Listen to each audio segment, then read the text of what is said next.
خلق و جماور خوشتویه بازنا دوک و بادینان کومل هلگر پیاما خود تعالی الکردستانه کومل هناسا دین خود تعالی الکردستانه کومل عمامه و میزر اسپیا ما مستای کرده کومل جمدانیا رسنا ملت کرده کومل پارز زر دین و اخلاق ملت کرده الله اکبر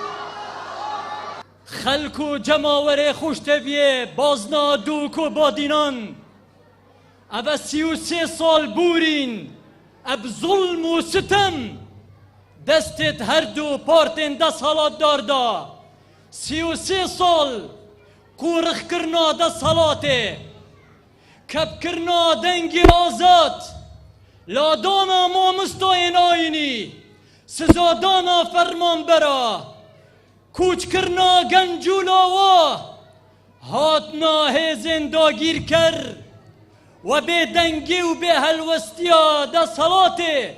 برانبری داگیر کرنا خاکا کردستانه و پارزگاه دهوکه دهوک دولمنترین پارزگاه سر آسته داهات گمریکا و باج و ضریبه و نفت و غازه بری خوب دنت واقع دا هجارترین پارزگاه سر آسته حریم و عراق داشت و بلاف کرنا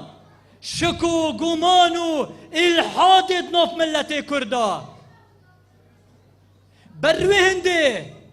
ابا کومالا دادگری اب دروشمه دیوان رو گرین و بکومکا کاندیدن هیزو و بکومکا کاندیدن خود ناسو دست نویج و دست پاک و دلسوز و هاتیه میدانه